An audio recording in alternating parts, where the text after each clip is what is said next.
Bienvenue sur Sciences Num, le podcast de Télécom Sud Paris, grande école publique d'ingénieurs des sciences et technologies du numérique. On vous explique tout ce que vous avez toujours voulu savoir sur la recherche dans le domaine du numérique et surtout comment les chercheurs de Télécom Sud Paris peuvent accompagner les entreprises à innover grâce à leur haut niveau d'expertise. Aujourd'hui, je rencontre Pierre Suttra, enseignant-chercheur à Télécom Sud Paris et expert en stockage et calcul dans le cloud. Pierre Suttra, bonjour. Bonjour. Vous êtes aujourd'hui maître de conférence à Télécom Sud Paris. Vous avez démarré par un doctorat à l'Université Paris 6, puis une expérience de chercheur junior à Neuchâtel en Suisse.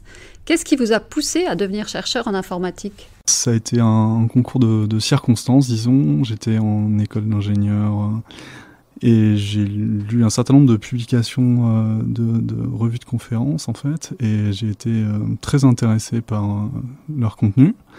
Et du coup, je me suis dirigé vers un master recherche et que j'ai poursuivi en doctorat. Vous êtes expert en stockage et calcul dans le cloud. Un petit rappel pour nos auditeurs, qu'est-ce qu'on appelle le cloud exactement ? Alors, le cloud, c'est un certain nombre de machines qui sont disponibles dans des data centers, un très grand nombre de machines d'ailleurs. En général, il y a des centaines, voire des millions de machines aujourd'hui, et qui offrent des services à distance. Donc ces services, ce que l'on envoie en tant qu'utilisateur, c'est surtout des logiciels à la demande.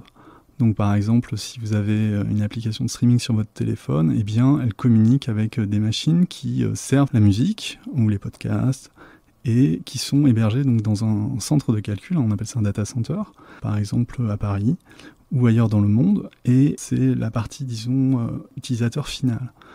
Ensuite, pour les entreprises, il y a aussi du calcul et des infrastructures à la demande. On peut aussi demander un certain nombre de machines ou une certaine quantité de stockage qu'on va avoir de disponible quand on en a besoin et qui sont aussi dans des data centers. Donc disons que c'est un ensemble de services, que ce soit du logiciel ou du matériel, qui est en très grande quantité, fourni par des entreprises bien connues comme Google, Microsoft, et dont on peut disposer à la demande. Et aussi, à partir de là, de cette infrastructure, on a aussi des logiciels qui sont construits et qui sont aussi disponibles à la demande. Concrètement, votre métier, c'est quoi ?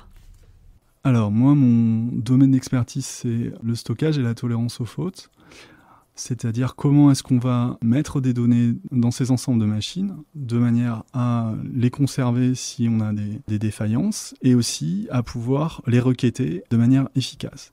Donc ça consiste à, d'une part, un corpus théorique qui est lié à l'algorithmique répartie, c'est-à-dire comment est-ce qu'on résout un certain nombre de problèmes entre les machines, par exemple comment elles se mettent d'accord sur une valeur, et aussi un cadre applicatif, donc le cadre d'application classique c'est le stockage, c'est-à-dire comment est-ce qu'on structure une base de données qui permet de contenir ces valeurs-là et de les requêter quand on écrit une application, par exemple une application de streaming qui va requêter donc ces données éparpillées sur un très grand nombre de machines, sur un ou plusieurs data centers. Donc il y a une partie théorique et pratique. Et j'imagine que votre première mission, du coup, c'est de ne pas perdre de données. Oui, c'est très important, effectivement. La perte de données, ça c'est quelque chose de central, notamment dans les structures actuelles qui fournissent énormément de clients. Donc il est très important en fait que la défaillance soit correctement gérée.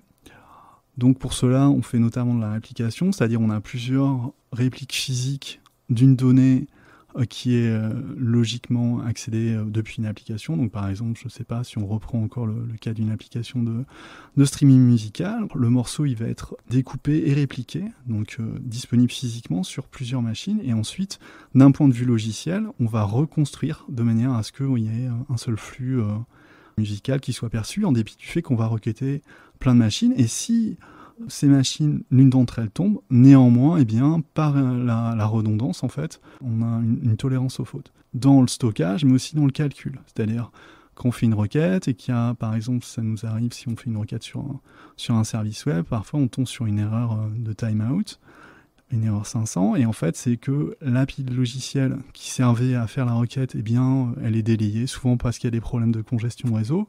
On va avoir notre calcul qui va pouvoir prendre la requête et la réexécuter. Donc il y a aussi une redondance de calcul. La tolérance aux fautes, en fait, permet de masquer totalement la complexité et d'assurer la continuité des services, quelque chose de très important aujourd'hui. Pierre Suttra, qu'est-ce qui fait l'originalité de votre travail ? Alors, c'est mon positionnement à la fois pratique et théorique, c'est-à-dire je travaille sur des aspects qui sont plutôt formels, c'est des maths appliquées. Comment est-ce qu'on résout un problème? Par exemple, si on a un certain modèle de faute, donc est-ce que c'est difficile de résoudre le problème, si c'est possible? Et ensuite, il y a un aspect applicatif qui est, on a trouvé des résultats papier, disons, et puis on essaie de les mettre en œuvre. Et il y a une résonance comme ça, où entre les résultats théoriques, quand on les met en application, est-ce qu'ils sont effectivement efficaces? Et puis aussi, des fois, quand on va à la rencontre des entreprises, ils ont des problèmes particuliers qui font aussi écho avec des choses qu'on avait, disons, envisagées. Il y a un apport comme ça entre théorie et pratique, et c'est un peu ce positionnement-là qui fait mon originalité. Une originalité qui paye, visiblement, puisque vous travaillez avec des grandes entreprises comme... Red Hat, je travaille avec Scality, qui est un des leaders du stockage d'objets, qui est une entreprise française. Récemment aussi, je travaille avec IBM, conjointement avec le laboratoire européen de biologie moléculaire. Et on travaille en fait à dématérialiser leur infrastructure. Là, c'est un sujet très cloud aussi. Ils ont un certain nombre de serveurs pour faire des calculs d'analyse d'images, trouver par exemple des molécules. Et ce qu'on fait avec IBM, c'est déplacer cette infrastructure qui est physique, la déplacer dans le cloud. Alors pourquoi est-ce qu'on fait ça? D'une part pour réduire leurs coûts, à savoir ils ont la possibilité, à la demande en fait, d'accéder à ces ressources de stockage et de calcul dans le cloud, et aussi de manière à rendre leur calcul élastique. C'est-à-dire que au lieu d'avoir, disons, 6 serveurs qui font le calcul par avance et qui est un calcul qui sera requêtable, par exemple, dans une interface où on peut faire de l'analyse d'image, eh bien, on pourra le faire aujourd'hui de manière dynamique avec les ressources cloud, donc de manière élastique pour répondre à la demande. Donc, ça veut dire que c'est une technologie que les entreprises peuvent s'approprier facilement? Alors oui, je fais toujours du logiciel qui est dit open source. Le contenu en fait est utilisable et permet de mieux comprendre ou d'utiliser les travaux qui sont relatés dans les articles scientifiques. Tous mes travaux et puis ma thèse en fait sont facilement accessibles sur Internet. Vous êtes enseignant, vous êtes chercheur. Quelles sont les difficultés que vous pouvez rencontrer dans ces deux domaines ? L'enseignement du logiciel est en fait un peu assez difficile, et bien apprendre à structurer un logiciel, c'est quelque chose sur lequel on a avancé, mais il y a encore beaucoup de travail à faire. Il y a beaucoup de paradigmes, il y a beaucoup d'heuristiques en fait, et apprendre à écrire du logiciel, ça nécessite en fait de faire cette phase d'apprentissage. C'est un peu comme la musique, il faut jouer de l'instrument, on peut être très très bon en théorie, mais au bout d'un moment en fait, si on veut réaliser quelque chose de musical, il faut forcément avoir une pratique instrumentale. Ensuite, d'un point de vue recherche, il y a une nécessité à être créatif, c'est-à-dire à prendre un peu de recul et à voir les problèmes de manière plus large. Il faut se renouveler par rapport à cette créativité-là et essayer de voir comment s'englobe la connaissance dans laquelle on est d'un point de vue plus général, de manière à trouver des solutions à des problèmes de demain ou faire des analogies. Et ça, c'est aussi une difficulté disons, du métier, qui n'est pas forcément propre à l'informatique, mais là, se renouveler créativement, c'est pas forcément toujours évident quand on est chercheur. Et si vous aviez plus de budget, comment vous l'utiliseriez ? Quelque chose qui me tiendrait à cœur, c'est de faire plus de logiciels. Dans un cadre où on a une équipe de recherche, on n'a pas les moyens d'une entreprise, donc le logiciel, forcément, c'est du prototype.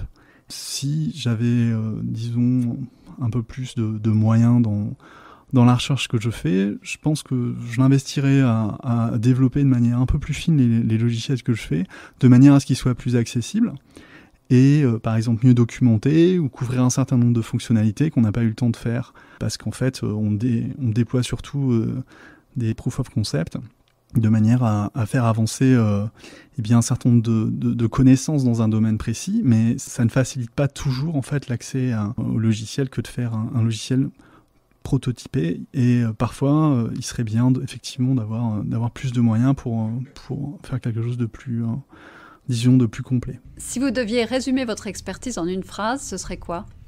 Que de manière générale, je suis expert en logiciel et avec une spécialité qui est plutôt la construction de systèmes répartis.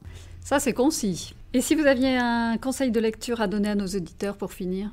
J'ai un blog que je lis qui s'appelle The Morning Paper, qui est en fait une revue d'articles parus dans des conférences en système informatique, faite par quelqu'un qui est plutôt ingénieur et qui utilise certains des résultats. Et c'est très bien illustré, c'est bien amené.